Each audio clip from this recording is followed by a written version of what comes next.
Part 97. The Reborn Wife is Farming.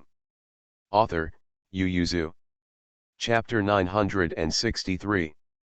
Not all the students are in favor of disarmament.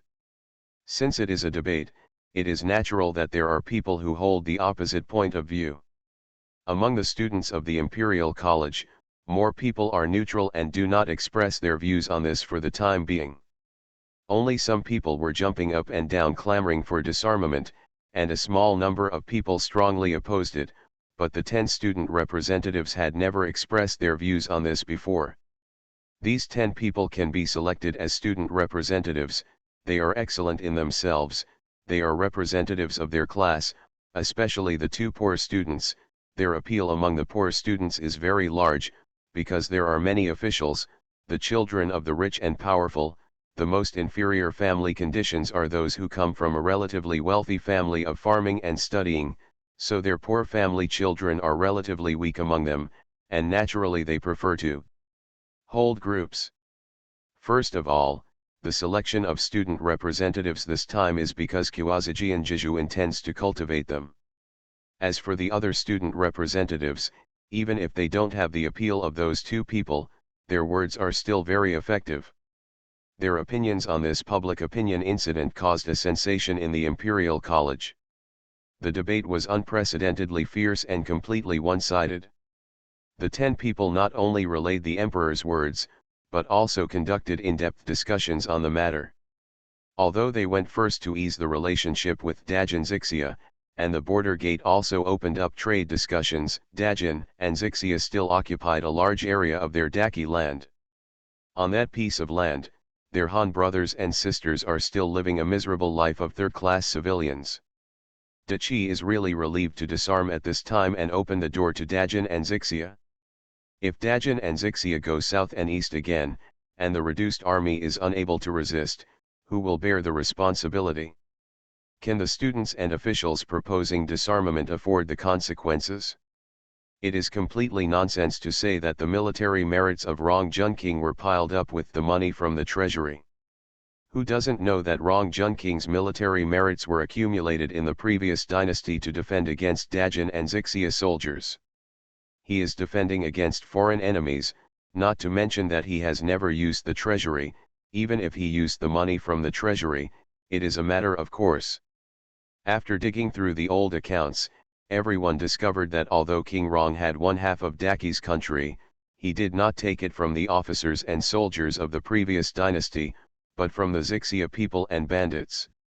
The second prince of the former dynasty and the treacherous minister of Qin were also because they colluded with Zixia, and there were more than half of the Zixia soldiers in the team. Moreover, the second prince of the former dynasty and the treacherous minister of Qin were themselves plotting against each other. Therefore, the students who misunderstood Qi Heiran felt guilty and blamed themselves one after another. It was also at this time that Qi Heiran came to the emperor's case with a thunderous argument, and the contents of the paper could not be concealed because he had obtained it twice. In his letter, Qi Heiran refuted those who proposed disarmament as idiots. He almost scolded and wrote out the current border situation. Finally, he reviewed the time, place, and reason for his military achievements. In the end, Qi Heiran said sarcastically, "You said that the Lord has drained the national treasury? The salaries received by the officials in the first 3 years and the rice eaten by the students of the Imperial College all came from the inner treasury of the Lord. If you don't mention it, have you forgotten that your treasury still owes you to the Lord, money?" Qi Heiran shouted to the Minister of the Household Department from the air, "The scene when your household department was crying for poverty is still vivid in my memory, so the one sitting on the throne above is my emperor brother, otherwise I will ask you to give me an IOU. The treasury with nothing but money, when will you pay me back the money you owe me?" Sitting on it, Qi Ziyuan couldn't help but touch his forehead. The younger brother was obviously confused, otherwise he would never have added the sentence. The younger siblings are also true. Why didn't they mention it before? Sure enough, the faces of the officials below were very ugly, but most of them looked at the livid-faced emperor who was holding his forehead and dared not speak. They could only secretly stare at the officials who proposed disarmament. Good thing, isn't the mention of disarmament just looking for a draw at this time? Originally, the part of the arrears owed by the king of Rongjun could not be repaid. After all, this is the country of the Qi family, and the money is all used on the subjects of the Qi family.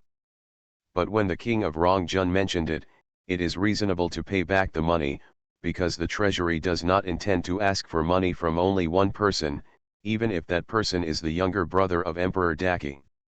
They also regretted it themselves. If only they stopped such remarks as soon as they appeared, they would not be slapped in the face now. It is really hard to buy. I knew it earlier. The matter was left as it is. In the muddle of the courtiers, the matter of disarmament was replaced by other state affairs, which made everyone gradually forget.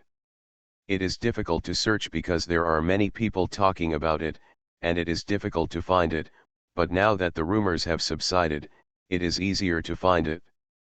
This matter is not only aimed at the army, but also at Qi Heiran. In the past 2 years in Guangzhou, Heiran has been tossing about the restructuring of the navy and the army. He has not offended anyone, so why would anyone trouble him? At the beginning, Qin Fang's manpower was cut off in 7s and 80s, and this time it was not like the handwriting of the people he left behind. Qi Ziyuan and Rongxian didn't want to startle the snake, so they sent people to investigate secretly. And just when Beijing was being bustling with excitement, the first royal library was established in a house with 3 entrances. The royal library only provides places for you to read and read books. To borrow books, you must provide a library card issued by the Imperial College, and if you want a library card, you must go to the Imperial College with your household registration certificate. Borrowing books is limited to 7 days, and books must be returned after 7 days. Those who fail to return books within the time limit will have their credit deducted. They are not allowed to borrow books within 1 month, and the time limit for borrowing books is only 3 days. If they cannot return books in time, they will be banned. Those who draw 0 are listed as those who refuse to borrow books. They can no longer borrow books and can only read books in the library. The books in the library cannot be damaged or dirty. Once found, they will be fined 3 times the value of the books, and the same penalty will be imposed for lost books. At present, honesty is very important whether it is among ordinary people or businessmen, not to mention among scholars who value credibility the most, and books are especially precious to scholars, and every book will be cherished, unless someone did it on purpose, or even the most careless person would not damage the book. In the open space of the house, there are many tables and chairs for the borrowed students to read. Absolute silence must be guaranteed in the room, and discussions can be made in the yard, but no loud noises are allowed. In the library building, there are librarians who manage books and record borrowing, all of whom are students from the Imperial College. In addition, they are also responsible for the sanitation of the open part of the house.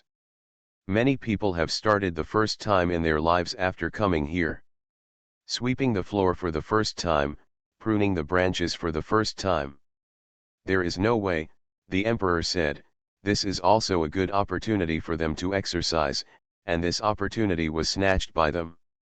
The officials in the court didn't know that the emperor had got such a thing until the library was opened, but because the word royal was used before the library, there was really no need to discuss it with them.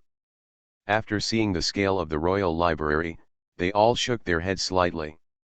Although there are a lot of books in it, and there are many books that cannot be bought in bookstores outside, this is nothing compared to the collection of books in the aristocratic family. Take it to heart. And no one thought that this shabby library in the eyes of many officials would become the largest gathering place for talents in Daki in the future. In addition to scholars who wanted to enter the imperial examination, there were also farmers, craftsmen, soldiers, and even fishermen and woodcutters. Husband. The reborn wife is farming. Author, Yu Yuzu.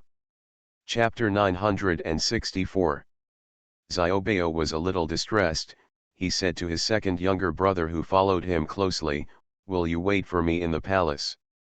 The second prince, who just got his name, shook his head again and again. Brother prince, you promised to take me out of the palace, don't count your words. Xiaobao is very distressed, he has important things to do today, how can he leave with his second brother? The second prince looked at him eagerly, hoping to influence him with his eyes. You haven't finished your homework yet. If you leave the palace with me, you will be punished by your husband tomorrow. Xiaobao started school at the age of 5. Originally, the children behind him should be the same as him, but concubine Zhao was about to let go. Qi Xiaoyuan feared that she would spoil the child, so he gave the second prince a name to enter school in advance. Although the husband only arranged some simple homework, but the second prince still often fails to complete it, and is often punished by his husband. He is a prince, so he should be punished by a companion, but he is halfway through school, and Qi Xiaoyuan has not yet had time to choose a companion for him. The husband is very helpless, he can't play hands, and can only continue to punish him for homework, which is almost over. It became a vicious circle. But at this moment, the second prince confidently raised his chest and said, "It's okay, elder brother will come back tonight and teach me." Xiaobao was speechless, looking at his younger brother. The key is that he won't come back at night. The second prince followed his eldest brother closely. Xiaobao had no choice but to take him out, frowning tightly, and was still struggling until the palace gate. "I am going to the library, not to play, are you sure? Want to come with me?" The second prince nodded obediently. "I will obediently wait for the elder brother of the prince," although he didn't understand why the elder brother of the prince wanted to go out to read the books that the palace already had, but as long as he could leave the palace, even if he went out, he could only staying in the library. But it's just a tree, it's different outside the palace and inside the palace. Xiaobao was discouraged and could only take him to the library. The two entered the library with their library cards. The scholars who were borrowing books saw the two children showing good-natured smiles. After the library opened, everyone came to borrow books, and naturally there were children, but the two, they are undoubtedly the youngest, and that's why they, the permanent population, remember them. Among them, if Qi Chen, the elder brother, could still read the book, the little Qi Su couldn't even sit still. He couldn't help running to the yard to play with his butt next to the stool within a quarter of an hour. Fortunately, this child is well behaved and very quiet. Although he is playing in the yard, he is not noisy. In addition, he is beautiful, so everyone tolerates him a lot. Seeing the two brothers at this time, the people who were borrowing books smiled kindly at them, lowered their voices and asked, "What book do you want to borrow today?" It was you who were asking the question, but his eyes were only on Xiaobao, who was named Qi Chen, and Xiaobao said, "I'll borrow a copy of Book of the Later Han Dynasty." The person opposite raised his eyebrows slightly, looked him up and down, and asked, "Have you read Book of the Later Han now?" Xiaobao smiled shyly. The man helped him get it on the bookshelf. Xiaobao took the book to register, took the second brother out and found a place to sit and read. The second prince was practicing his name on the ground with a stick. Qi Xiaoyuan gave him the word Wensu. When he changed his name, he went directly to the middle character like Xiaobao, and Xiaobao used Chen because of the special character Chen. He didn't want to read a book, he couldn't play as soon as he came, and he couldn't disturb his elder brother, so he took a wooden stick and practiced his name on the ground. His name was too difficult to write, and he still hasn't learned it yet.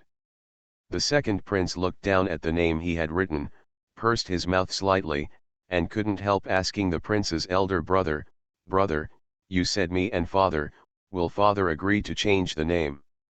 Little Treasure was struggling with whether to abandon his younger brother and run away alone. Hearing this, he casually shook his head. "The name has already been reported to the clan and cannot be changed, and Su has the meaning of being tall and strong. Isn't this name very good? But it's too difficult to write." Seeing that the prince's brother was not in the state, The second prince thought he was reading a book, so he couldn't help but sighed and stopped talking. Xiaobao hesitated for a long time, couldn't help but took out his pocket watch and looked at it again, got up and sat down and got up again, turned to look at his second brother, only to find that he was looking at him curiously with a pair of round eyes. Xiaobao opened his mouth, but still couldn't help asking in a low voice, "Second brother, are you afraid if I leave you here?" The second prince thought that the eldest brother was playing a game with him, his eyes lit up, and he said confidently, "I'm not afraid." As soon as Xiaobao breathed a sigh of relief, the second prince said confidently, "Because I know that the eldest brother will always come to pick me up, and without the eldest brother here, it doesn't matter if he gets into trouble, as long as the eldest brother comes to pick him up it's enough to admit his mistakes when he was wrong, and the elder brother always couldn't bear to punish him." Looking at his confident younger brother, Xiaobao felt guilty, and when he was excited, he grabbed his hand and said, "Come with me." It didn't take long for Xiaobao to regret it. Looking at his younger brother who was so excited and couldn't help asking questions again and again, Xiaobao wasn't sure if he could get rid of the hidden guard, but since he had already done this, Xiaobao naturally couldn't give up now. So, Xiaobao took his younger brother all the way to the corner door quietly, and directly took out the master key given to him by Xiaoxiang to unlock it. He didn't believe that he really opened it until he heard a sound. The key has been tried many times in the palace but it doesn't work. He thought the master key was just a false name, but he didn't expect that he could really open the corner door here. Xiaobao became excited, took his younger brother and went out. A donkey cart was waiting outside early. When he saw Xiaobao coming out, the driver hurriedly carried him into the donkey cart, and looked at the second prince hesitantly. Xiaobao said, "This is my younger brother, let's carry him up too." The coachman nodded with a busy smile, and carried Qi Wensu into the donkey cart. Xiaobao looked around suspiciously, and saw that there was no one around, so he put down the curtain of the car half hesitantly, and the second prince asked excitedly, "Brother, did we escape?" "It should be," Xiaobao said hesitantly, "I don't see anyone coming out to stop me." The hidden guard who was hiding in secret couldn't help but twitch the corners of his mouth. "You entered the latrine, wandered around the yards, and walked through the corner door just to get rid of us. If so, why did we appear?" The hidden guards are secret guards, and they have only one order, to protect the life of the master, that is to say, they don't have to care about anything other than life safety, not to mention that the prince is just sneaking out of the library with the second prince, he is even if they slipped out of the capital, they couldn't come forward to stop him. But when the donkey cart drove all the way to the gate of the city and walked out of the capital, the hidden guards looked at each other dumbfounded, and couldn't help but patted their own mouths, calling you crow's mouth. The secret guard Yi hurriedly passed the secret message to the third secret guard, asking him to return to the palace immediately to report to the Holy Majesty. You are listening to Novels at Bless Up channel. Wish you happiness and luck. Please subscribe to receive new novels. How do you feel about this novel? Please like and leave a comment. The Reborn Wife is Farming. Author, Yu Yuzu.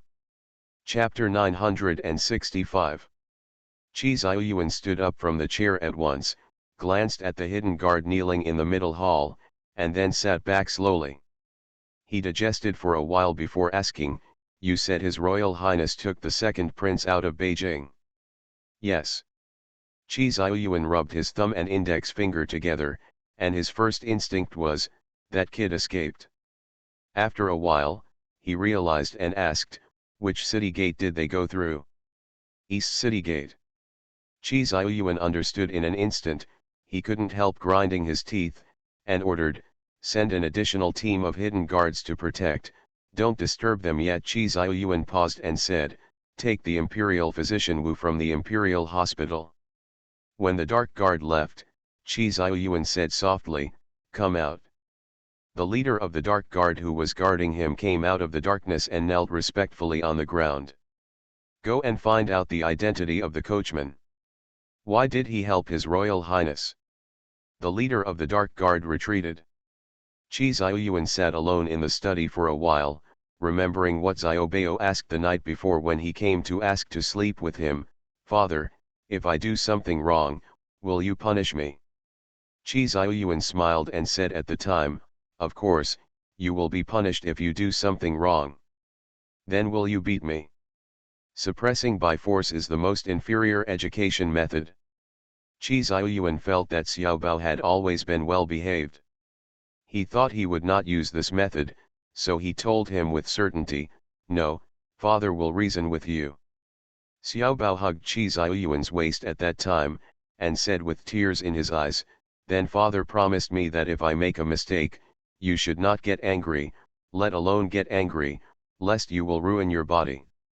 What was he thinking at the time? Chi Xiaoyuan wanted to grab the ground with his head. At that time, he thought how could his son be so well behaved and sensible.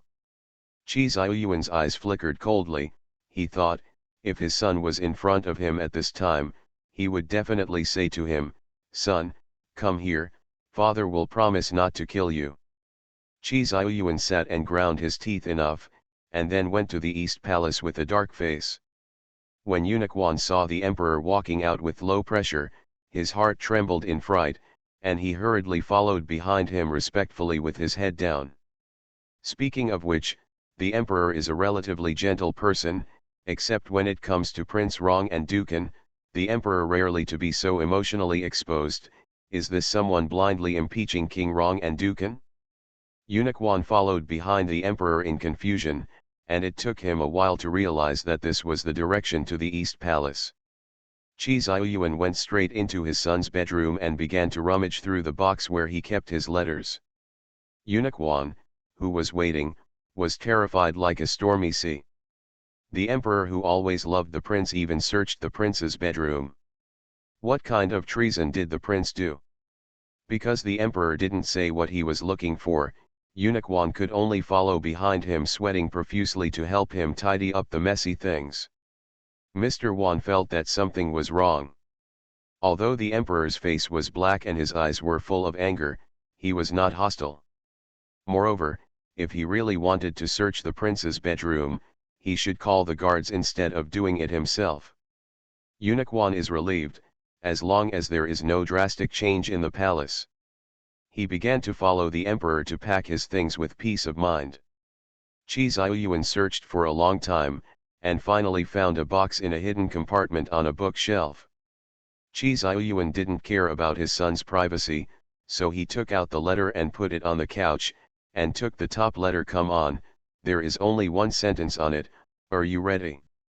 Chi Xiaoyuan saw that it was Xiaoxiang's handwriting with just one glance, and he gritted his teeth with hatred, because he knew that this matter had something to do with Xiaoxiang.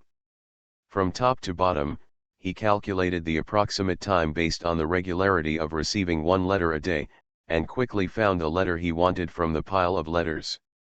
Although he didn't have his son's letter, he knew what they wrote in the letter just by looking at the bear's letter. In the previous letter, Xiaoxiang told Xiaobao that when they were taking a rest, their father took their family out to sea for an outing. That's right, it's an outing. Other people's outings usually go to the lake or the mountains. Instead, he took a boat and took the family to a small island to play. Not only did he swim in the sea, catch fish, but also ate hot pot on the small island. He couldn't be too happy. Naturally, his greed made Xiaobao even more determined to leave Beijing for some fun. Xiaobao is very smart. He knows that the older he is, the less likely he is to go out of Beijing. Although he may have more ability to go out of Beijing when he grows up, he is more likely to be punished, and the punishment will be more serious. Big, so they feel that it is better to rush early than late, and it takes a teenager to go crazy. Xiaobao decisively asked Little Bear to give him advice. Why did Chi Xiaoyuan know? Because the next letter is full of various methods put forward by Xiaoxiang's brainstorming, which were obviously rejected by Xiaobao one by one, otherwise Xiaobao would not adopt the method of killing first and playing later. Chi Xiaoyuan searched for a long time before he found out that the idea was from the little lion, which surprised Chi Xiaoyuan, because he thought that the bad idea was probably from the little bear or the tiger. Compared to his elder brother and third younger brother, the second son, little lion, is more well behaved, at least he seldom hears that he is a bear, but he did not expect that he is indeed worthy of Haoran's son. Chi Xiaoyuan rubbed his teeth, continued to read the letter, and gradually figured out the matter.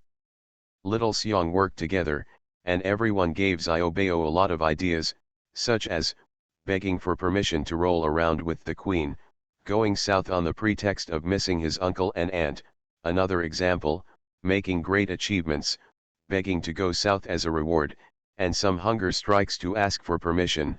Of course there are also the proposal of beheading first, playing first, coming down first, and then being beaten. Little Treasure had used both of them before, but neither he nor the queen agreed. Unexpectedly, he skipped all the methods in the middle and directly chose the one provided by the little lion. Now that Xiaobao has chosen a method, what Xiao Xiong and the others have to do is to perfect this method.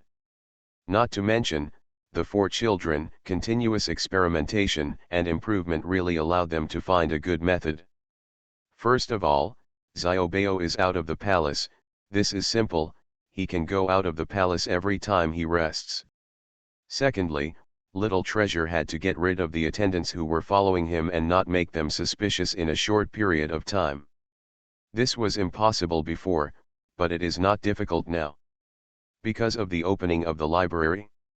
When you enter the library to read and borrow books, you can't bring anyone in, even the prince and grandson. Chi Xiaoyuan made this rule at the beginning because he was afraid that the holy place for studying would be polluted by those noble children, but who knew it would be convenient for his own son. The attendants brought by Xiaobao were also left outside the library, because he was accompanied by hidden guards, and Xiaobao's personal affairs had always been done by himself, so although the servants were worried, they were not anxious, and I have already gone in, and I stayed for a whole day, except when I came out to find something to eat, I almost read a book inside, so the attendants didn't have any doubts. In this way, Xiaobao got rid of the attendants on the bright side. The next step is how to leave the library without being discovered by the attendants outside. This is also simple. The library was built on the mansion of the left servant of the former Ministry of War. There must be a corner door, and Xiaobao did find it, but the corner door everywhere is locked. The four children have the same ambition to let Xiaobao climb over the wall. This is a trivial matter for the three brothers, and it is also a common thing for Xiaoan, but it is an impossible thing for Xiaobao, because he tried it himself. He lay on the wall for a long time and couldn't get up. The plan failed. So they can only find the key. The Reborn Wife is Farming. Author, Yu Yuzu. Chapter 966. But he couldn't let the attendants and hidden guards discover his plan. How could he find the key to the corner door because he was young? In the end, Little Bear found a way, the master key. There are people of all walks of life among his little friends. He knows that some thieves can magically open many locks with a single wire. Such people also like to make a key that can open many kinds of locks. Little Bear found a partner and entrusted several people to get a key. He tried it on his own door, and the corner door really opened it for him, so he excitedly sent a bunch of toys to Xiaobao, and the key was mixed in. Adhering to the principle of prudence, Xiaobao took the key and tried it in the palace, and found that all the trials failed, not to mention the lock of his palace, even the most remote corner door of his east palace. He even couldn't open all the locks in his house. I tried all the boxes with locks, but they all failed, which shows the safety of the palace. Xiaobao felt that his escape operation would fail in all likelihood, and he was very depressed, but he said that if he didn't try, he might regret it. Anyway, they didn't have time to find a better master key for the bear. Xiaobao decided to give it a try. If he can get out of the library, then how to get out of Beijing is a problem. The two friends discussed for a long time, and felt that it was too dangerous for a child to go on the road alone, so they decided to ask others for help. So who should I ask? Little Treasure is not unavailable. Among other things, there are a lot of people in Zhuangzi, and he has great prestige in Zhuangzi, and his words are very useful, but at the same time, they also know about his situation. If he asked them to take him out of Beijing alone, they would be suspicious, and if his attendants found that he was missing, they would look for Zhuangzi first, so this way was ruled out as soon as they were conceived. So no one can use them? Of course not. As caring, helpful and kind children, what Xiaobao and Xiaoxiang need most is someone who is willing to help them. People in this era believe that the kindness of a drop of water should be repaid by a spring. If someone saves his life, he can use the life of the whole family to repay the other party. And Xiaobao and Xiaoxiang saved countless people in the capital. Even the guards who only occasionally went to the streets to help couldn't count them. And the coachman we are looking for this time is selected by Xiaobao and Xiaoxiang among the people they help, because he has the following characteristics. First, he is very loyal to Xiaobao. As long as Xiaobao agrees, he is willing to do everything for the two children. Because one winter, Xiaobao and Xiaoxiang went to the street to play, and met a dutiful son who had no money to see a doctor for his mother, and his mother was facing death. Huang Ren. At that time, the two children didn't have much money on them. They never took a lot of money on the street, but they still pooled 3 taels of silver for him to send his mother to the hospital. Considering that there was not much money, if his mother needed expensive afraid that there was not enough money for the medicinal materials, Xiaobao deliberately stayed in the medical hall, waiting for the doctor to play with the prescription and asked for a copy from the other party. They may not have much money, but they must have medicine at home. It was a bit troublesome for Xiaobao to use the medicine from the palace, but it was very convenient for Xiaoxiang to open his own warehouse. He directly threw the prescription to Zuliang, and the 3-day amount was prepared the next day. Qi Heiran asked to go to the medical clinic to find Huang Ren first, and luckily ran into Huang Ren, who was about to go home with his mother on his back. The little bear gave the medicine to the other party. Seeing that his mother's clothes were thin, he even pulled off the cloak on his father's body and gave it to the other party. Later, Xiaoxiang and Xiaobao continued to provide him with some more expensive medicines, and his mother survived that winter just like that. Under the influence of Mu Yangling, the two children pay attention to the beginning and the end of doing good deeds. They didn't communicate with each other until they confirmed that his mother had fully recovered. When Xiaobao saw that his family was in difficulty when he left, he helped him. He found a job, working as a waiter in a small restaurant, because Xiaobao once helped the second shopkeeper of that small restaurant, and the other party could help him with this favor. Qi Heiran lost a cloak in vain. He was afraid that his stupid son and nephew would be cheated, so he had to investigate Huang Ren thoroughly until he confirmed that the other party had a good reputation in the neighborhood and was a dutiful son.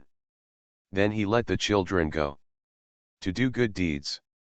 After that, Qi Heiran accidentally mentioned to Xiaoxiang, Huang Ren is available. If you brothers like it, you can bring him to teach you. Xiaobao and Xiaoxiang didn't help others because they didn't want him to do things for them, so they naturally refused. They just did a good deed every day, and when they saw injustices, they extended their hands to help. But Xiaoxiang still kept these words in his heart. This time Xiaobao needed someone, so he remembered. Second, Huang Ren is strong, so it is not a problem to take Xiaobao south. And the third reason is that Huang Ren's family has a donkey and has transportation. To sum up, there is no more suitable candidate than Huang Ren, and Xiaobao went to Huang Ren when he was out of the palace last time. He just made up a story, and Huang Ren said in a heart-wrenching manner that he would definitely turn people sent to Guangzhou. As for the story, it is not difficult for Qi Ziyuan to deduce it from the letter, because Little Bear has only one sentence about it: be careful, if Uncle Huang finds out, you will be spanked. From this, Qi Ziyuan concluded that this story must not be a good one for him. Qi Ziyuan had just finished reading the letter, and the leader of the secret guard also came back. He knelt on the ground and found out the situation of Huangran's previous 3 generations. After leaving the city, Huangran went home to pick up his sister. Qi Ziyuan's forehead twitched, and the leader of the secret guard said, "I think he wants his sister to take care of His Highness the Crown Prince and the second prince. After all, it is difficult for him to take care of 2 children alone." Qi Ziyuan's tense heartstrings loosened slightly. The leader of the hidden guard knelt on the ground to listen to the order, but he didn't hear the emperor say anything for a long time. Eunuch Wan took 2 steps forward carefully and said in a low voice, "Your Majesty, do you want to ask the commander of the imperial army to bring His Highness the Crown Prince back?" Qi Ziyuan snorted, and said after a while, "No need, since he wants to leave, I also want to know how far he can go." After all, Qi Ziyuan still didn't believe that Xiaobao, who was only 8 years old, could go too far with his 4-year-old brother. Let the hidden guards take good care of them. If His Royal Highness and the second prince are physically ill, show up immediately and bring them back. Qi Ziyuan was most worried about the fact that the 2 children were too young and weak to endure the long journey. At this time, Xiaobao and his second brother were lying on the car window and looking out. Their hearts were so happy that they almost flew up. It turned out that the world outside the capital city is really so beautiful. Until night, Xiaobao and the others were not chased by anyone. Not only the 2 children breathed a sigh of relief, but Huangren and his sister Huangchan also breathed a sigh of relief. The Reborn Wife is Farming. Author, Yu Yuzu. Chapter 967. Huangchan picked up a lot of dry firewood nearby and carried them over. Seeing that Xiaobao was skillfully twisting the handkerchief to wipe his brother's face, she believed a little more in his life experience, but she still held her heart. Her brother pulled aside and said in a low voice, "Brother, if we bring them here like this, if they are caught by their family members, we might die." Huangren said solemnly, "If you let their brothers stay in the capital, then they will die. Mr. Xiaobao is our family's lifesaver, and the kindness of dripping water should be repaid by the spring. Don't say that he just wants us to escort him now going to the capital. Even if he told us to go all out, I will go too." Huangchan knew her brother's naive nature, so she continued as if she hadn't heard him, "His family will definitely come out to look for him when he is missing. He also said that he has no other place to go. Going to seek refuge with my 4th uncle. I think his family must have thought of this. I am afraid they will chase after us. Our donkey cart is so slow, we will definitely be caught up, and the benefactor will still be taken back by them." Huangren became anxious. "What do you think my sister should do? We can't take the big road, we have to take the small road. Maybe we can avoid the people who are chasing us." Huangchan is smart, often embroiders handkerchiefs and takes them to the embroidery workshop to sell, although she has fewer people than her elder brother who works in restaurants. But she was careful, knowing that if they were caught by Ngong's family, the other party would kill them on the charge of child trafficking. Benedict and the others want to save them, but their lives cannot be lost. Huangren felt that what his sister said was right, but, "Sister, do you know the way?" Huangchan looked straight at her eldest brother. She had never been outside the capital. "Do you think I can know the way? How do we go if we don't know the way? It's never wrong to take the pipeline. Even if there is a fork in the road, you can ask someone. If you take the small road, you don't know if you go wrong." Huangchan couldn't help it either. The 2 of them piled up the firewood in frustration. Although it is May, the night will still be a little cold. It is not a bad thing to have more dry firewood. Xiaobao glanced at Huangren and his siblings, then leaned into the ear of the drowsy second brother and said, "Second brother, I think the dark guards that the emperor gave us are still with us." The second prince woke up in a jerk, and looked around excitedly. Where? Second brother, stop looking, we are about to be discovered." Xiaobao said anxiously. The dark guard, who was squatting on the tree like a squirrel gnawed dry food, glanced at the two young masters below, and continued to eat his dinner, thinking that life would be better with the young masters.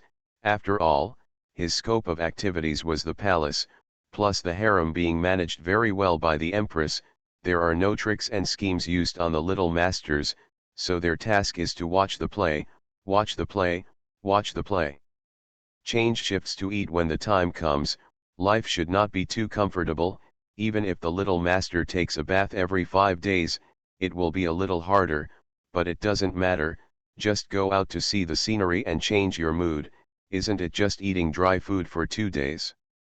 Anyway, I can still have a bite of hot food when I go back to change shifts at night, which is much more wonderful than eating and sleeping with King Rong before. But now, the little master at a few years old can already run away from home. He is even more insane than King Rong. And the master is too young, not only to pay attention to physical damage from the outside world, but also to pay attention to other accidents, such as illness, such as contact with poisonous animals and plants. Even if they are hidden guards with good psychological quality, they feel sad when they fall from heaven to earth. Therefore, for the first time, the hidden guard squatting on the tree did not ignore the secrets of the masters in accordance with professional ethics, but squatted on the tree seriously and listened to the whispers of the masters. Xiaobao quietly told his second brother that he suspected that they hadn't thrown off the hidden guards and that he was still by their side. After the initial excitement, Xiaobao gradually calmed down, and he noticed the problems that he had ignored before. For example, he didn't know how the hidden guards hid. Of course, he didn't know if he took his brother around in the garden in the morning to get rid of them. It's not normal in itself. If the hidden guard loses him, he must notify his father as soon as possible. I am afraid that the city gate will be closed soon, and the imperial army will soon chase him out. It is so peaceful now. There is only one situation: the dark guard did not lose him. And the emperor knew his position. Xiaobao was not disappointed, but heaved a sigh of relief, with a deep confidence that someone was behind me. The disappearance at the bottom of Huda Lake told them that unless the master's life was in danger, the hidden guards would not intervene in any of the master's actions, so he and Xiaoxiang didn't spend much energy on dealing with the hidden guards when they agreed on a strategy. He took his second brother around in circles. It would be best if he could get rid of the hidden guards, but it doesn't matter if he can't get rid of them. It's safer to have them protecting them in the dark. And as for the consequences of being caught by his father, Xiaobao thought very bachelorly, it's time for him to roll around and beg for mercy. And Xiaobao told his second brother that he wanted to tell him that they still had someone to protect them secretly, so he didn't have to worry too much. Qi Wensu wasn't worried at all. He only knew that they were going to find fourth uncle and cousin Xiang. Anyway, Big Brother was there for everything, so what did he have to worry about? However, he was very interested in the uncles hiding in the dark, and his round eyes turned left and right to search. If Xiaobao hadn't pulled him, he would have taken off his shoes and climbed up the tree to see if they were hiding. Above, second prince, you are telling the truth. Before Qi Wensu could find anyone, Huang Ren and Huang Chan came over with a bag of dry food. Thinking of what the elder brother said about not being able to tell them about the secret guard uncle, they immediately looked away regretfully, and the secret guard crouching on the tree breathed a sigh of relief. Huang Ren and Huang Chan took out dry food, broke it up and put it in boiling water to feed them. Xiaobao and the second prince rolled their eyes before eating the food. Huang Ren looked at them guiltily. Although their family has had a good life in the past 2 years, he is a little rich, but he is not rich. This is already the best dry food he can prepare. Little Treasure saw that Huang Ren's tears were about to come down, but Huang Chan's face was determined, and he said to the two of them, if you can't eat, you have to eat some, otherwise you can't bear the journey. Xiaobao took the initiative to take the dry food, and slowly fed it to his younger brother, stuffing a little into his mouth from time to time. Huang Chan nodded secretly when she saw it. It was a big blow, and she hated that legendary grandfather even more. This was his own grandson, who was so cruel that he directly forced his grandson to run away from home. Before going to bed, Xiao Bao took out a purse, poured out the gold newt inside, and said to the siblings, "This is the lucky money I secretly hid. I know it will cost a lot on the road. You take this money. The accommodation and food on the way will be paid here first. If it is not enough, you have to pay in advance, and when I find my fourth uncle, I will definitely ask him to reward you generously." Huang Ren hurriedly pushed the money back and said, "How could we ask for the money from little Ngong? If it weren't for you and Xiong's Ngong back then, my mother would have already. Anyway, we can't ask for your money." You are listening to Novels at Bless Up channel. Wish you happiness and luck. Please subscribe to receive new novels. How do you feel about this novel? Please like and leave a comment. The Reborn Wife is Farming. Author, Yu Yuzu. Chapter 968. Huang Chan reached out to take the golden nudes, counted them, calculated in her heart, and said, "Don't worry, little benefactor, these golden nuns are more than enough to supply us to Guangzhou. Although these gold nudes are small, they are all solid. They add up to 5 or 6 taels, and if converted into silver, they are 5 or 60 taels. They have donkey carts. If they only spend on food and housing, they will cost 5 or 60 taels. More than enough indeed." Seeing his younger sister put away the money, Huang Ren's face turned red, and he couldn't help pulling her lapel. Huang Chan turned to his eldest brother and said, "Brother, this is for the good of my little benefactor.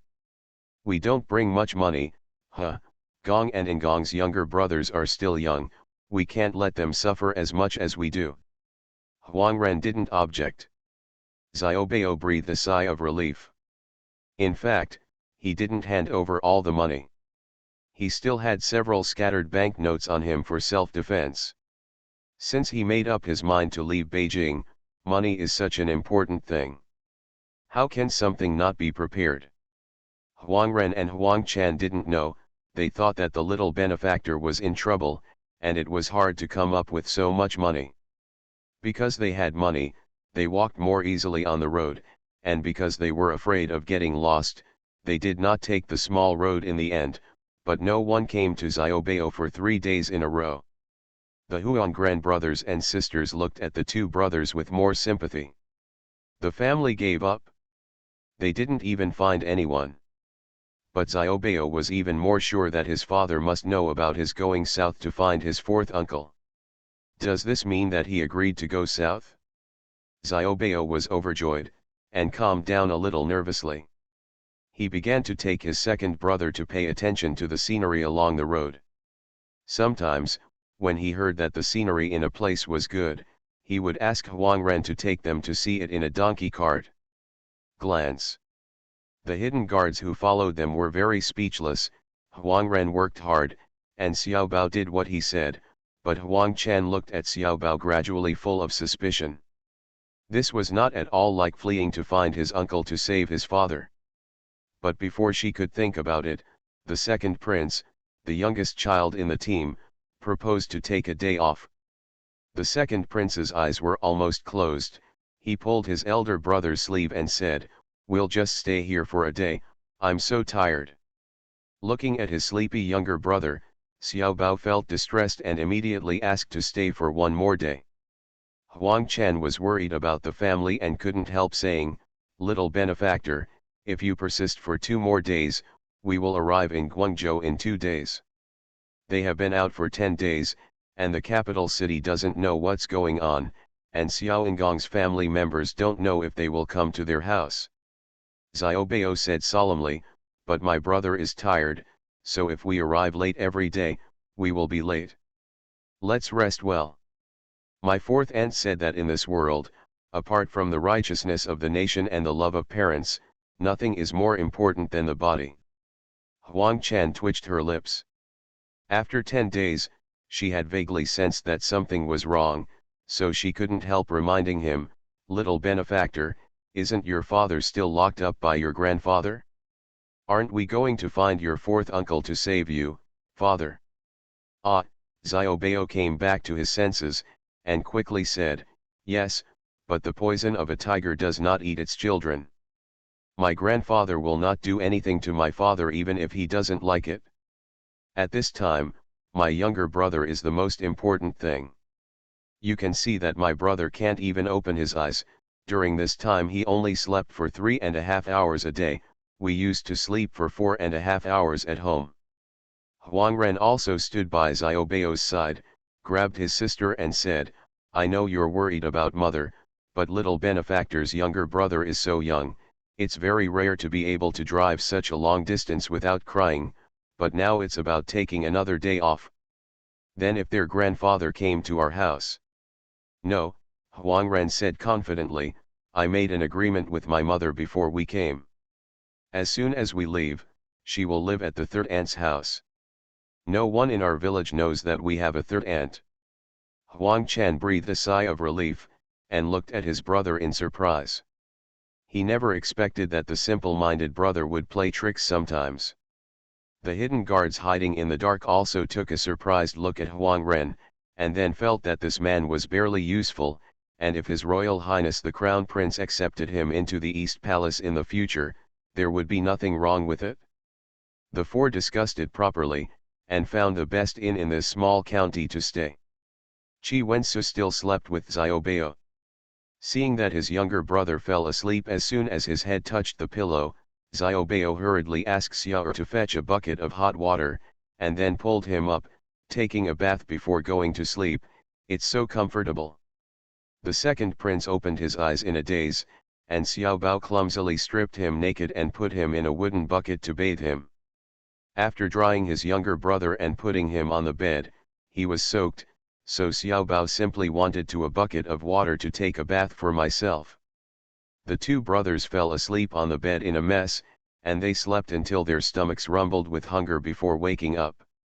It was already early morning, around 2 o'clock in the afternoon, and the two of them had slept for 10 hours.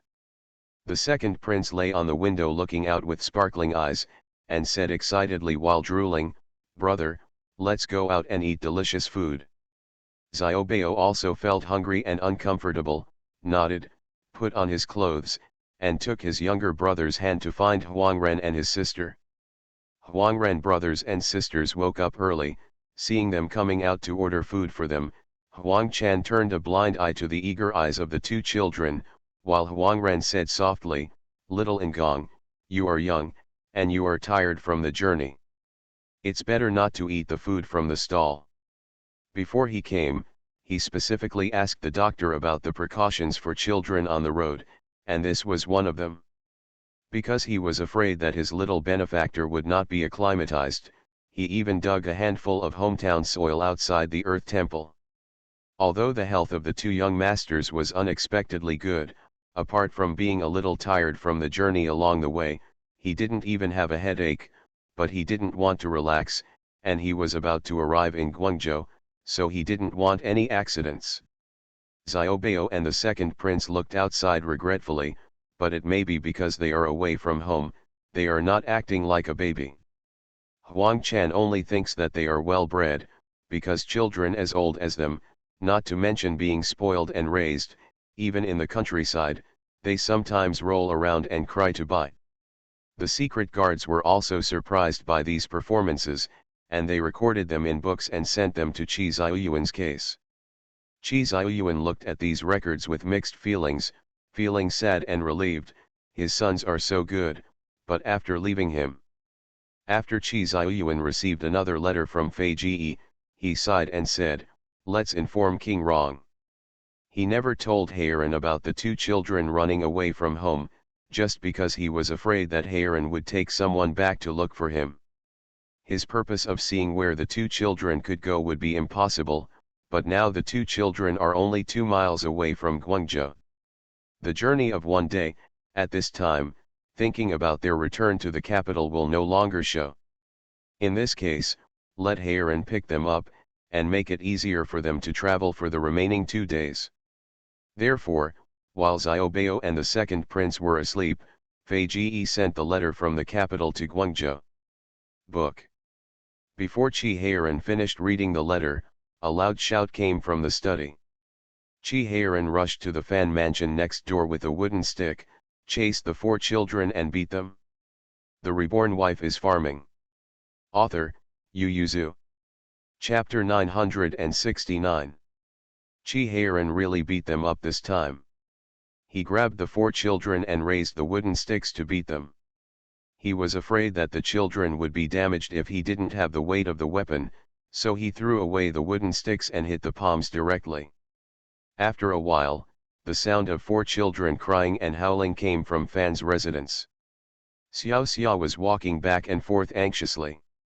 If Fan Zijin could persuade her, but this is her husband's brother, she would not be able to persuade her.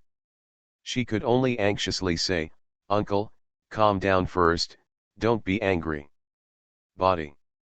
Qi Heiran didn't look at who the person was persuading, and said angrily, "I'm not angry. If I get angry with these bastards, it's a loss of life." Who is it that is blushing with anger now? Xiao Xia couldn't complain, so she could only ask people to find Mu Yangling quickly. Mu Yangling came quite quickly, but she stood on the sidelines and added fuel to the fire. "Use a little force, let them learn a lesson this time, and see if they dare next time."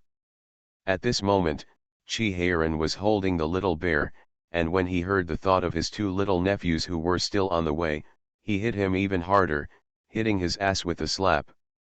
The 3 children standing on the side didn't dare to run at this time, and were crying with tears and snot in their mouths. They were obviously frightened this time. Mu Yangling looked at the side with a colder face, turning a blind eye to the crying of the 4 children, and watched Qi Heiran beat the 4 children in turn, and then stopped Qi Heiran for the sake of Xiaoxia's pale face. "The reason is, take a break and beat them again, you can't tire yourself out by beating them." The 4 children were only sobbing now. They cried for a while, and after a while, they began to cry miserably. Xiaoan felt that the 4th aunt was too cruel, and looked at his mother with tears in her eyes, hoping that the mother would show her power and take him back, and tell the 4th uncle to let his father punish him.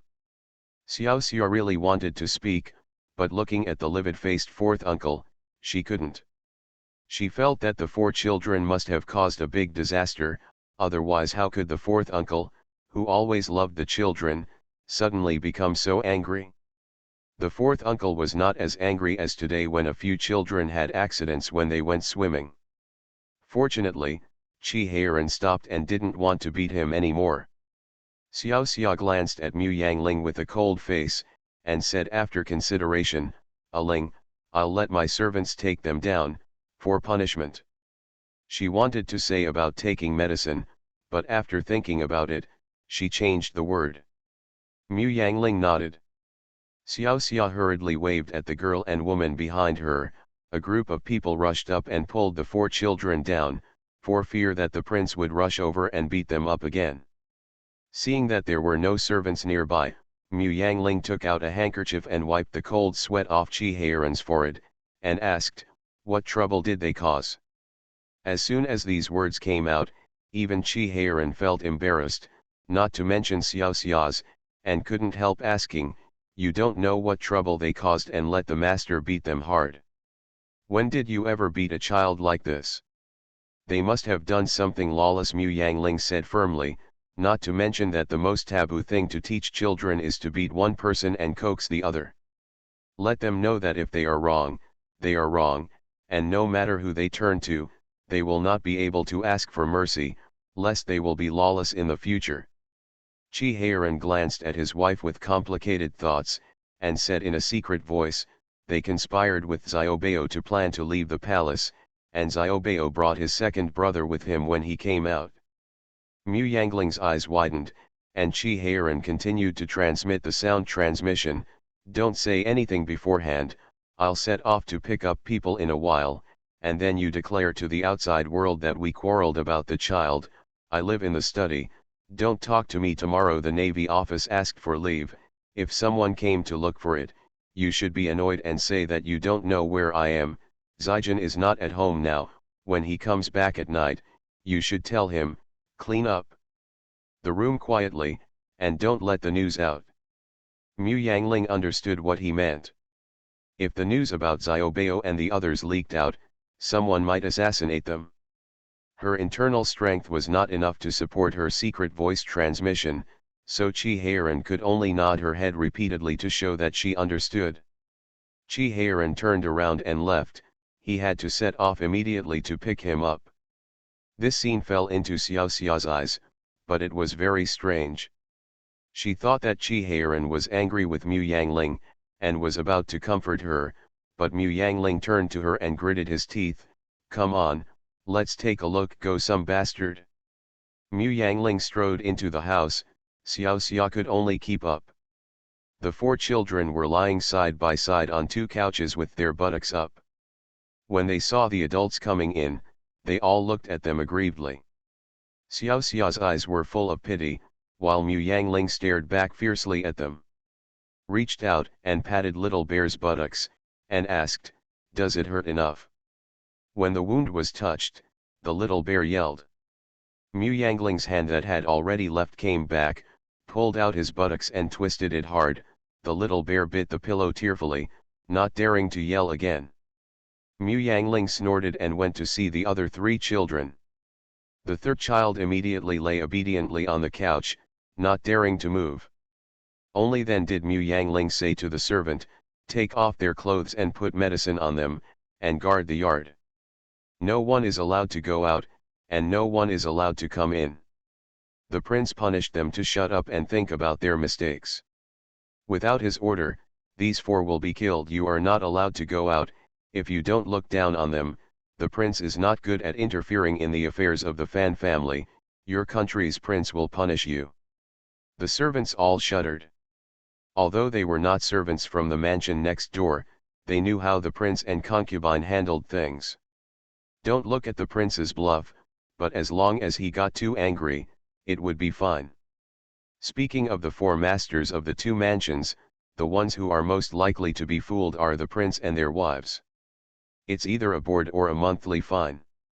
The most difficult thing to fool is the princess and the duke. The princess is a trivial matter, but once she makes a big mistake, she sells it directly without even interrogating, and if one person makes a mistake, the whole family will sell it. Cruelty ranks second. The first one is the Duke of the State. The concubine is still looking for people with a good reputation to sell people, and she still sells them to rich families as servants.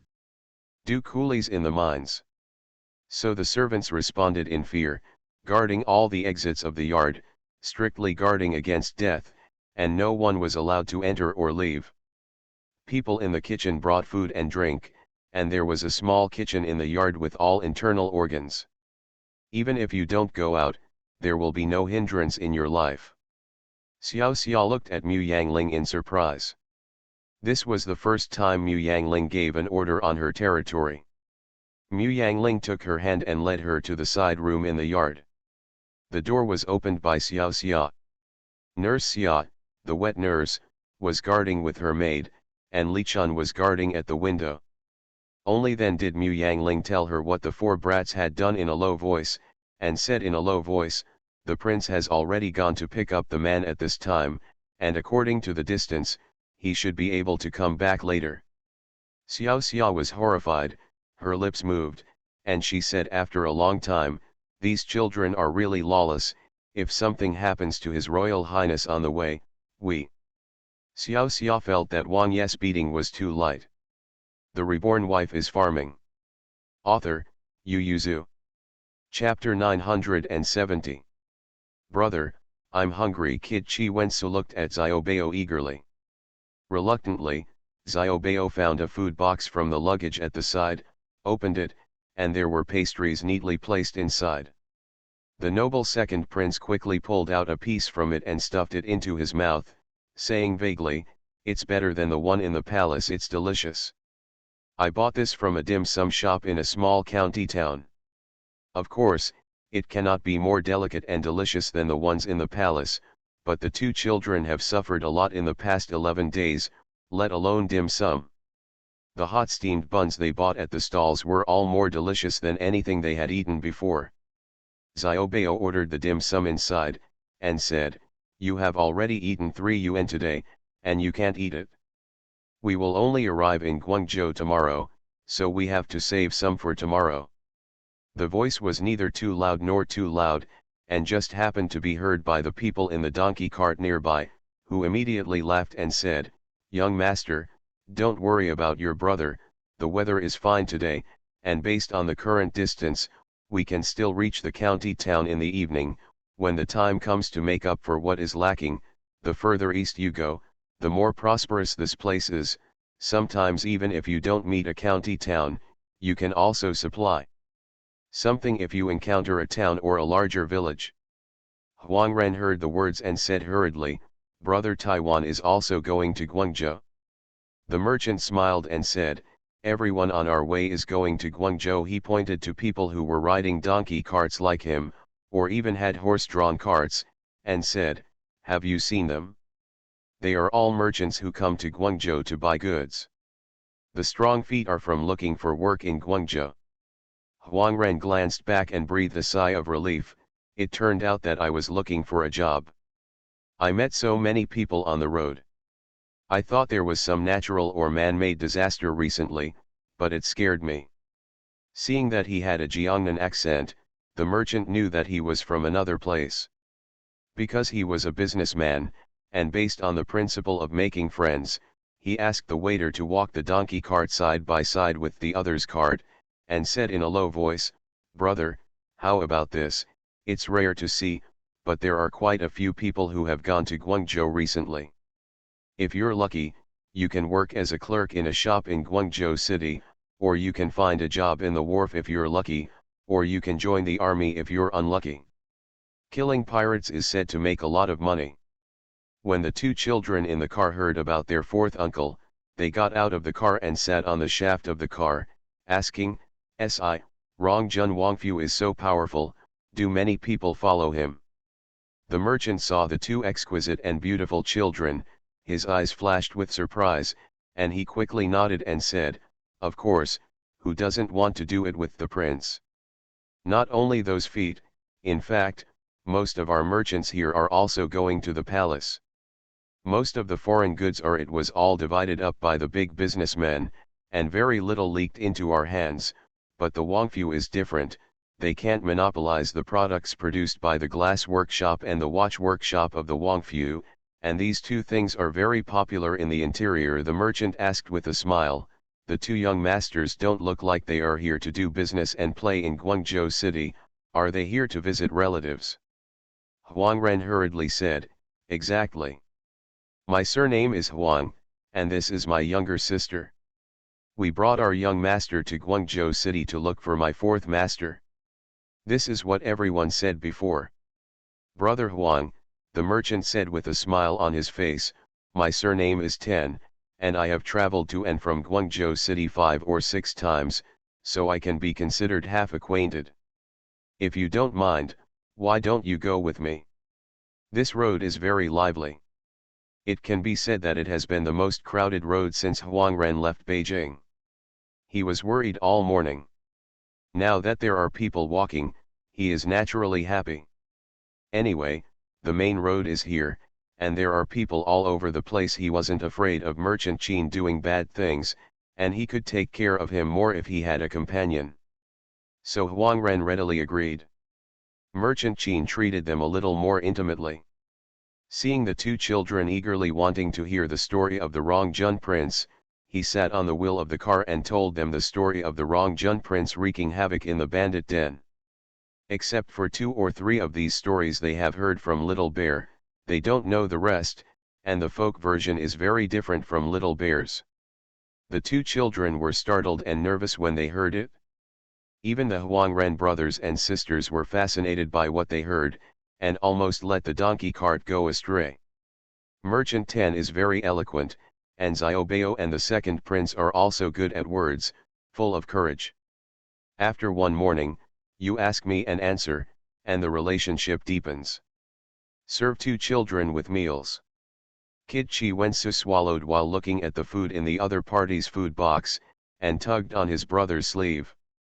Although they have money, the quality of the dry food they prepare has increased, but it is dry food after all, how can it compare to meals?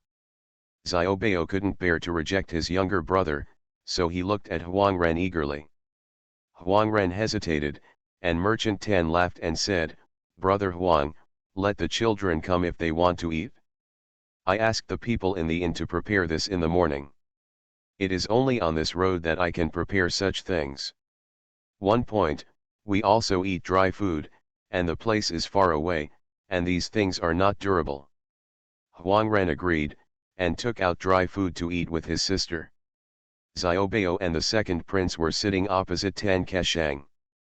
Qin Keshang saw that although they were eating in a hurry, they were well bred, not to mention the big ones, even the young ones, and they didn't feel like gobbling them up. He became more and more convinced that the two children were the sons of noble people. Merchant Qin only moved his chopsticks, and gave the food box to the two children. Seeing that they were satisfied, he couldn't help smiling, and asked, "Do you know how to find your fourth uncle when you arrive in Guangzhou?" Xiaobao nodded, "My fourth uncle works in the yamen, so you can tell if you ask." Merchant Tan felt relieved, "That's good. I guess with our footsteps, we should be able to enter the city tomorrow evening if the two children can't find their relatives in the first place. In order to make this good relationship, he will have to bring them with them." Together they looked for an inn to stay. Little Treasure and the second prince are used to taking a nap, and fell asleep not long after lunch. Huangren hurriedly wiped his mouth and carried the two children to the car. Merchant Tan sighed, "Brother Huang took the two young masters along the way. Have you worked hard?" Huangren smiled honestly. There was a loud noise coming from the front. They were startled and hurriedly turned around to look. The sound of horseshoes sounded. From the part with the carriage in front to the mule cart behind, there were more than 50 horses separating them into 5 sections. Duin, everyone's expressions changed, and they all became frightened. Huangren asked in a trembling voice, "Tan, Brother Tan, didn't you say that the road is very safe? Why are there thieves?" "Fart thieves." Tan Keshang was also afraid in his heart, but he still lowered his voice and retorted, "What kind of thieves have you seen that can have so many good horses? And this is the territory of King Rong, who dares to grab things here." Chi Heiran rode quickly to the left lane, looked at everyone coldly, and asked, "Who is Huang Ren?" Seeing that no one on the road answered, he said coldly, "My lord, ask me again, is there anyone whose surname is Huang Minggren?" When passers-by heard Chi Heiran self-proclaim, they were afraid that they would turn into admiration, and some people couldn't help asking for the name of the person next to him, and shouted, "Master Warong County, we don't have anyone named Huang Ren here." Chi Heiran narrowed his eyes and looked at the part of the separation, and said, "All the people in the car get off, let the king confirm before leaving, no matter men, women, old or young, all get off the car." You are listening to Novels at Bless Up channel. Wish you happiness and luck. Please subscribe to receive new novels. How do you feel about this novel? Please like and leave a comment. The Reborn Wife is Farming. Author, Yu Yuzu. Chapter 971. The passers-by were very cooperative, and all the people in that section got out of the car. Chi Heiran just glanced at them and waved to let them go. No one thought that they could pass the barrier so easily. King Rong really loved the people, and they all knelt on the ground and kowtowed to him. But in fact, Chi Heiran yelled that voice, just to tell some two children in the dark that your uncle is here, come out and get the board quickly. There were not two boys in the car at that section, so he let it go of course, so as not to make a mess of people being detained. And at a later point in the 4th section of this road, Huang Ren's foot gave way and he almost fell to the ground. Huang Chen helped him to stabilize himself, and Merchant Qin also looked at him in surprise. He vaguely remembered the two children called him Uncle Huang Ren. At first, Merchant Qin felt that Huang Ren was a human trafficker, but he rejected it after a while. If he was a human trafficker, the two children would not be so close to him, and the two children had time to spend alone with him. You can ask him for help. The second feeling is that these two children have enemies, and their enemies are catching up, but that enemy is De Chi's noble Rongjun prince. Merchant Tan's legs were also weak. And the two children who had already fallen asleep were turned over by the noise, and Xiaobao said in a daze, "I think I heard fourth uncle's voice." Huang Chen was the calmest. She almost looked at Merchant Tan with hatred, then twisted her brother's arm, and said in a low voice, "Brother, take little benefactor to Boss Tan's box. Tan boss, if you dare to speak up, we will say that you are with us." Merchant Qin. Huang Chen is no longer in the mood to think too much now, she just thinks it's over. Xiao Engong's grandfather must have sent someone to arrest them, but at this time, she has not noticed that it is King Rong who arrested them, and now she hears what echoed was Qi Heiren's shout of Huang Ren. Huang Ren's condition was worse than hers. The cold voice just now called his name. If it was someone else, Keshang Qin might be threatened by her, but the one looking for someone is King Rong. Merchant Tan admires King Rong's toughness and ability, but is also afraid of his iron-blooded wrist. How could he let Huang Ren kid hiding in his trunk? Merchant Tan opened his mouth to shout, but Huang Ren covered his mouth and begged in cold sweat, "Brother Qin, please do me a favor, my young master is a good person, they are bad people, if my young master is killed by them, if you catch it, you will die." Merchant Qin tore off his hand, lowered his voice and said viciously, "That was also the fault of his family. Although I like my two children very much, I can't ignore the righteousness of the country. It seems that the parents of the two children must have committed a serious crime for the person who can be captured by King Rong himself, and he dare not keep such a person, although the two children are a pity." Huang Ren was dumbfounded and asked, "Why is this related to the righteousness of the country? Don't be lucky, the king of Rongjun personally takes people, do you think you can escape?" Merchant Tan thought of those two lovely children, closed his eyes, and said in a low voice, "Why don't I expose you? Don't frame me, just pretend we never knew each other. It's your ability to escape, but it's destiny if you can't." The Huang Ren brothers and sisters were dumbfounded, and asked in unison, "Who do you think is going to arrest us?" Merchant Tan pointed to the person sitting far away on the horse and said in a low voice, "Prince Rongjun, didn't you hear the name of the prince just now? Who else dares to call himself the king in the Daki territory, besides the prince of Rongjun?" The two brothers and sisters exhaled at the same time, and said happily, "Then we were not arrested, most of them have the same name and surname. Xiao Engong is just an ordinary official family, how can he have the ability to instigate the king of Rongjun?" Merchant Qin looked at them suspiciously, seeing that they looked like survivors after a catastrophe. He couldn't help wondering, could they really have the same name and surname? Huang Ren even instructed his younger sister, "Wake up the young masters, the prince will check us in a while, we will actively cooperate, maybe we can leave as early as the people in the second stage." Huang Chen nodded, climbed into the car and went to call the two children. Merchant Qin couldn't believe it now, he let out a breath, patted his chest, and said, "Brother Huang, you scared me to death." There was a loud shout in the car, "Fourth uncle is here." Merchant Qin's heart jumped again. Xiaobao happily got out of the donkey cart, stood on the shaft and waved to the riders in the distance, shouting, Fourth uncle, I am here, I am here." Qi Heiren looked over, rode over under the stunned eyes of everyone, looked him up and down, and asked, "Where's your brother?" Xiaobao hurriedly dragged out his drowsy younger brother. Qi Heiren snorted coldly at him, and personally picked up Qi Wensu and placed him in front of him, while another guard stepped forward to pick up Xiaobao.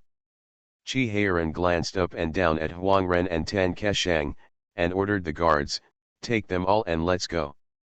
The people in front gave way to them, and the group quickly left the passers-by behind. Huang Ren climbed onto the shaft of the cart in a daze and let the donkey run forward quickly. Merchant Qin was also sitting on his donkey cart with limp hands and feet at this time. Huang Chan shook her lips and said, "Brother, we seem to have gotten into trouble." Huang Ren was still staring straight ahead. It took him a long time before he said in shock, "The Prince of Rongjun and the father of little Xiongingong look very similar." Huang Chan can't do anything about his brother's IQ. Chi Heiran directly found the small road. Compared to the bustle of the pipeline, there was no one on the small road, but what he wanted was quietness. Chi Heiran found a piece of grass and put the two children down, pinched his waist and asked them, "Okay, if you are brave enough, just play Li Palace and leave." Xiao Bao lowered his head deeply, and the kid Chi Wensu who looked up at Chi Heiran admiringly looked very conspicuous. Chi Heiran patted his little head lightly, and asked, "I don't know how to admit my mistake." Chi Wensu said happily, "I saw fourth uncle alive." Chi Heiran had a dark face. "Could it be that you have seen the dead fourth uncle?" "No, I've seen the fourth uncle in the portrait," said Chi Wensu's little friend Xing Xingjian. "The fourth uncle is even braver than the one in the portrait. Don't think I can forgive you if you say nice things." Xiao Bao hurriedly said, "Fourth uncle, second brother didn't know that I was going to leave the palace. I was the one who brought him out of Beijing.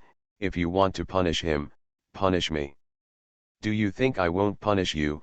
Chi Heiran snorted coldly, and said, "Don't worry, you will be indispensable when you return to Guangzhou.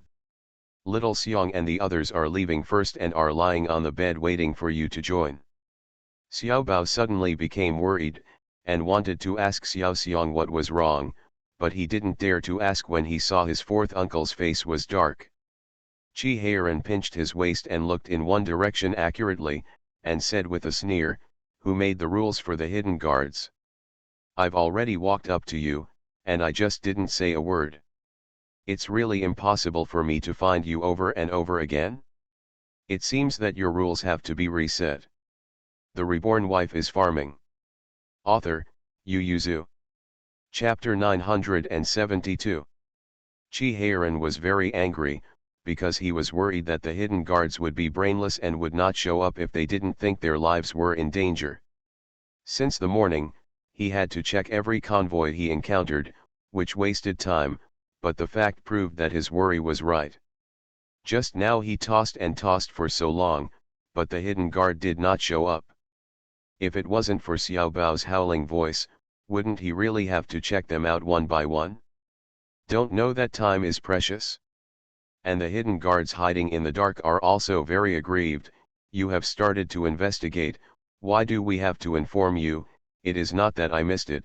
If you did not notice His Highness the Crown Prince and the second prince, they will definitely tell you. But at this time the hidden guards couldn't speak, because the prince didn't ask them to show up, and they are also very hard to be the dark guards. Okay. Tan Keshang and Huang Ren's convoy also came over, and the guards brought the three of them over, and they knelt down as soon as they arrived. Chi Heiran glanced at Xiaobao, and Xiaobao hurriedly said courteously, "Fourth uncle, they are all good people. Uncle Huang Ren and his sister have always taken care of us. Uncle Qin is also a good person, and even invited us to dinner." Chi Heiran snorted coldly and asked the three of them to get up. He skipped Merchant Tan, looked at Huang Ren and said, "An 8-year-old child asked you to take him on a long trip. You agreed without asking his family for confirmation." Huang Ren knelt down again, and said tremblingly, "Yes, it's a small mistake." His mind was confused at the moment, and Merchant Qin asked him just now, "Your young master called the prince fourth uncle, so he is also a relative of the emperor? I heard that the prince has 2 older brothers besides the emperor. I don't know your son. Which one is it?" Merchant Tan is from Guangxi, and only knows about the emperor and the prince of Rongjun about the royal family, but Huang Ren is from the capital, and the people in the capital know that the emperor and the prince are brothers from the same mother. And their relationship with the two concubine brothers is very bad, since they only got one marquis, they know that, and they don't have real power yet. Since the relationship is not good, why did their son go all the way south to join King Rongjun? Xiao Ingong is 8 years old this year, and His Royal Highness is also 8 years old. I heard that the second prince in the palace is 4 years old today. Huang Ren was 80% sure of the identities of the two children. As long as he thought of running around with His Highness the Crown Prince and the second prince for 11 days, he wanted to die. What Huang Ren could think of, the smart Huang Chen could also think of it. At this time, he was trembling all over. Hearing that King Rong's tone was bad, and seeing that his brother didn't argue at all, Huang Chen was afraid that they would be accused of kidnapping the prince and begged for forgiveness. The words can't help but blurt out, "My lord, please forgive me, it's all the daughters and elder brothers who are stupid, because the little benefactor is kind to our family."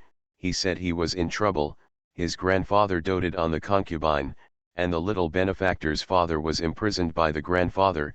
He was abused at home and wanted to flee to Guangdong to seek help from his fourth uncle.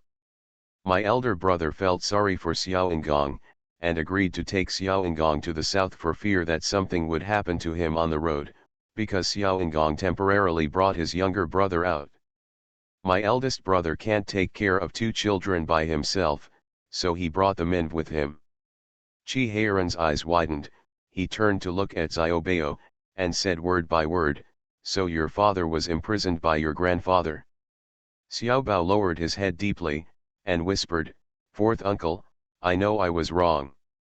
Chi Heiran snorted, waved to the two of them and said, "Although you are at fault, you have taken good care of my nephew along the way. Your merits and demerits will balance each other. I will not pursue this matter. You should go back to Guangzhou with me first." Chi Heiran went to see Merchant Qin again, thought for a while, and said, "You go back with me, too. These people may know or guess Xiaobao's real identity, so it's better for them to be under Xiaobao's nose before he returns to Beijing." The Huangren brothers and sisters were relieved, but Tan Keshang's heart was raised. He didn't dare to disturb the prince, so he could only follow the Huangren brothers and sisters step by step, and even squeezed into a donkey cart with them. He asked in a low voice, "So that's not your little son?" Huangren nodded, and Merchant Tan thought of what Huang Chan said just now. The two elder brothers of King Rongjun were both concubines. If the two young masters were really their sons, who would say that their grandfather favored the concubine and killed the concubines? Not even an excuse. So the father of the two young masters is a descendant? With the birth of the young King Chang Rong, Merchant Qin's heart also trembled. He grabbed Huang Ren's hand, pointed to the sky vaguely, and asked, "Where are the two young masters from?" Huang Ren was very guilty. He felt that he had caused Merchant Qin, so he nodded slightly as an answer. Merchant Tan's hands and feet went limp, and he leaned against the car in a daze. Could he still go home alive? Chi Heiran originally wanted to put the two children in front of the horse and go back, which would be faster, but the guards said that it was very tiring, and they didn't care, but the two young masters were young, so they couldn't be exposed to the wind and sun like this. "You should still be in the car." Chi Heiran directly requisitioned the more comfortable donkey cart of Tan Merchant, what Tan Merchant couldn't wish for. Now he only asks the prince to keep his mouth shut for the sake of his cooperation. Xiaobao was also speaking for them, talking about how Huanggren and his sisters took care of them along the way, and also about how Merchant Tan took care of them. Chi Heiran poured himself a glass of water, and said with a sneer, "Do you think I'm going to kill them to silence them?" Xiaobao was taken aback, and asked, "Why did you kill them to silence them? They're not bad people. Then why are you telling me this?" Xiaobao was very puzzled. "Fourth uncle, they take such good care of me, shouldn't we be talking about a gift for them? So you speak for them because you are afraid that I will give you less gifts?"